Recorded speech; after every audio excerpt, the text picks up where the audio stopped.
Raniganj chamber of commerce भवन में कल रात रानीगंज के भाजपा प्रत्याशी पार्थो घोष के साथ रानीगंज चैम्बर ऑफ कॉमर्स के पदाधिकारी ने एक बैठक की। इस मौके पर रानीगंज चैम्बर ऑफ कॉमर्स के अध्यक्ष जुगल किशोर गुप्ता, कोषाध्यक्ष राजेश गनेड़ीवाला, वर्किंग प्रेसिडेंट मनोज केसरी, प्रदीप बाजोरिया, बलराम राय, राजेंद्र प्रसाद खैतान, प्रदीप नंदी, गौतम घटक सहित तमाम विशिष्ट लोग उपस्थित थे। इस मौके पर रानीगंज के विभिन्न समस्याओं को लेकर पार्थो घोष के साथ बातचीत की गई। वहीं इस अवसर पर गौतम घटक ने रानीगंज में ओपन कास्ट माइंस बनाने को लेकर जो बातें चल रही है वो भी पार्थो घोष के सामने रखी। इससे रानीगंज को होने वाली समस्याओं के बारे में उनसे बातचीत की गई। वहीं राजेंद्र प्रसाद खैतान ने भी रानीगंज के विभिन्न समस्याओं को भाजपा प्रत्याशी के सामने रखा। भाजपा प्रत्याशी ने उनकी बातों को सुना और आश्वासन दिया है कि जो भी समस्याएं हैं उन समस्याओं का वो जरूर निराकरण करेंगे। इसके लिए उन्होंने भाजपा को समर्थन देने का अनुरोध किया है।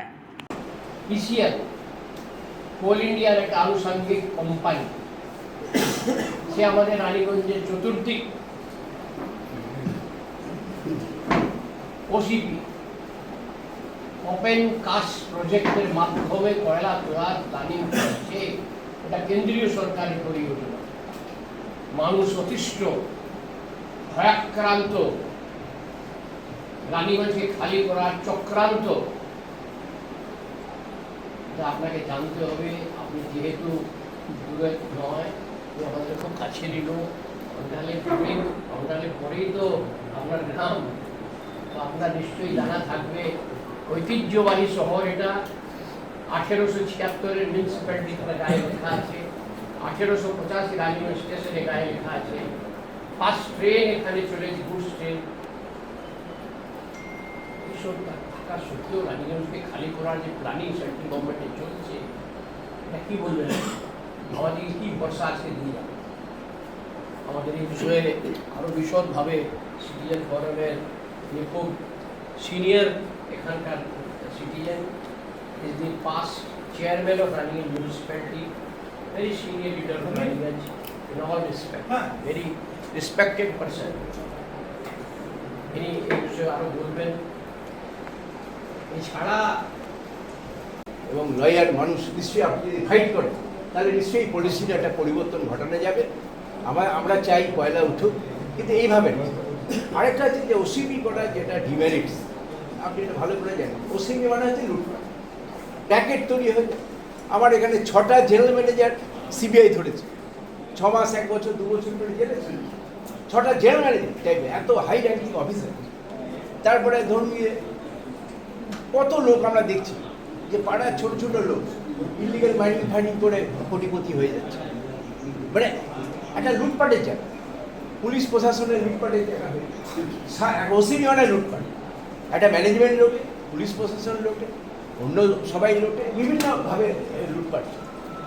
ওসিবি করলে আমাদের শহরের সম্পদ, চারদিকে ওসিবি। ওসিবি করলে রাস্তা নেই, ভয়ঙ্কর পরিস্থিতি। আপনারা যেখানে যারা এখানে বসে আছেন বেশিরভাগ লোকই ধরুন, যেটুকু আমার ধারণা হাইলি মানে সলভেন্ট লোক, কিন্তু আপনাদের ওইগুলো হয়তো অতটা জানকারি বা সেই ফিলিংস বা যা কিছু হয় সেটা হয়তো আপনাদের মধ্যে নাম আসতে পারে। কিন্তু এখানে রানীগঞ্জের বাসিক লোক অরিজিনালি যারা গরিব মানুষ তারা কিন্তু অত্যাচারিত, একদম অত্যাচারিত। 15 টাকা 17 টাকা দিয়ে ওগুলোকে কেনা হচ্ছে বছরের পর বছর। আমার বক্তব্য একটাই, দেখুন 15 বছর আর 34 বছর, প্রায় 50 বছর একটা কন্ট্রারি গভর্নমেন্ট আছে। গভর্নমেন্টটাকে একবার চেঞ্জ না করলে আমরা বুঝতে পারবো না সঠিক বেঠিক কী আছে। ভারতবর্ষে তো ধরুন 20টা রাজ্যে চলছে, এবং সেন্ট্রাল গভর্নমেন্টে যখন আছে তার ফেসিলিটি আয়ুষ্মান ভারত থেকে আরম্ভ করে যাবতীয় যা এখানে ইমপ্লিমেন্ট করার দরকার, এগুলো কোনো কিছু এখানে ইমপ্লিমেন্ট হচ্ছে না। এগুলো মমতার সাথে ঝামেলা সেন্ট্রাল গভর্নমেন্টের। মমতা একরকম তথ্য দিচ্ছে, সেন্ট্রাল গভর্নমেন্ট একরকম তথ্য দিচ্ছে। তো এবারে মানুষ কনফিউজ যে মমতা ঠিক বলছে না সেন্ট্রাল ঠিক বলছে। কিন্তু আলটিমেটলি যদি আমরা দুটো সরকারকে এক জায়গায় না আনতে পারি তাহলে কিন্তু আমাদের উন্নতি হওয়ার কিছু চাপ আছে, একদম চাপ আছে, কিছু করার নেই। মানে পলিটিক্যাল ডায়লগ বলে চলে গেলাম, কিছু হবে না, কারণ দিদি উন্নতি করতে পারবে না। 15 বছর আপনারা দেখে নিলেন, টাটাকে এখান থেকে তাড়িয়ে দিল। ওই মাঠটা কী অবস্থায় আছে, টাটার আজকে হতো, তাদের বড় শিল্প তখন ছিল না। আজকে বলুন সেটা কী অবস্থায় আছে। আজকে দেখুন আমি আপনাদের এই যে উচ্ছেদের ব্যাপারটাই পরে আসছে, ওটা রাখতেই নয়, কিন্তু এই যে টোটো এত বেকার ছেলে কি কাজ করবে, টোটো চালিয়ে খায়, এদেরও যদি একটা রুট করে দেওয়া যায়। এরপর দেখুন এই যানজট কমাতে গেলে এই রোডটাকেও এক্সপানশন, কারণ এক্সপানশনের কথা বললে তো এখন ধুন্ধুমার কাণ্ড হয়ে যাবে, সেটাও একটা বড় সমস্যা। এনএসপি আপনার মেনটেনেন্স না এতদিন ধরে, কিন্তু আমি বলছি এইটা যখন খুলে যাবে এনএসটা, বড় হেভি ভেহিকেলগুলো কিন্তু সব ওইদিকে যাবে, হেভি ভেহিকেলের জন্য মেইনলি প্রবলেমটা হয়, তখন কিন্তু মানে যানজটটা হবে, কিন্তু এতটা হবে। এরপরে যে হকারগুলো আছে, এই হকারগুলো নিয়ে কোনো চিন্তা করেন, এই হকারগুলো যদি ডেডিকেটেড প্লেসে আমরা কোথাও শিফট করতে পারি, রিহ্যাবটা দিকে যদি দেখা পান, আর মানুষজনও এই হকার থাকার জন্য যে অকুপেন্সি, যা আমাদের যে ফুটপাথ অকুপেন্সি যেটা, সেটা যদি ক্লিয়ার হয়ে যায় তাহলেও আমার মনে হয় যানজটটা অনেক কমে যাবে। সাধারণ মানুষ রাস্তায় হাঁটতে হয়, ফুটপাথ তো অকুপায়। তো ব্যালেন্স করে সব কিছু, যখন জনসংখ্যা দেশের বাড়ছে, তো এই জনসংখ্যা এমন একটা বিভিন্ন পর্যায়ে পৌঁছাচ্ছে, তো আমাদেরকে সাধারণ মানুষ হিসেবেও কিছু দায়িত্ব আমাদেরও আছে। শুধু সরকারের ঘাড়ে বা যে এমএলএ হলো তার ঘাড়ে ফেলে দিলেও কিছু সমস্যার সমাধান করাটা ঝামেলা আছে। আমি এখানে যেটা বলেছিলাম যে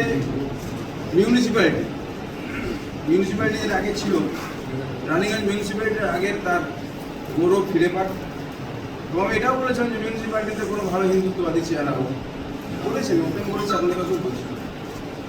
এই মিউনিসিপ্যালিটিতে আজকের দিনে দুটো পার্মানেন্ট স্টাফ দিয়ে চলে। এই মিউনিসিপ্যালিটির যে 5খানা স্কুল আছে, একটা করে টিচার আছে। এই মিউনিসিপ্যালিটির ড্রেস যেটা দেওয়ার অ্যালোকেটেড আছে, সেই ড্রেস দেওয়া হয় না বাচ্চা।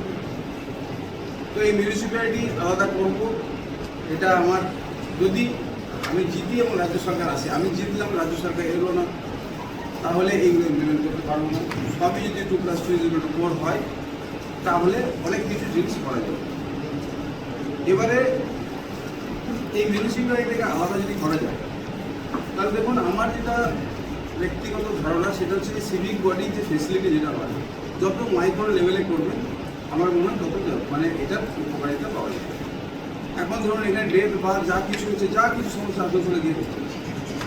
আর যেটা বললেন যে নতুন করে এটা যদি একটা সাবডিভিশন করা যায়, এটাও আমার নিজস্ব এজেন্ডার মধ্যে আছে, যারা পাণ্ডেশ্বর, অন্ডাল বা পুরো অঞ্চলটাকে নিয়ে যদি একটা সাবডিভিশন সিটি করা যায়, জামুরিয়া, এবং সেটা ধরুন পরবর্তীকালের বিষয়, সেটা দেখা যাবে কী করা যাবে, বড় প্রক্রিয়া সাবডিভিশন করাটা। তো এই সব বিষয়গুলো ডিপেন্ড করছে। रानीगंज से सम्राट दास की रिपोर्ट, पीवीटीवी न्यूज।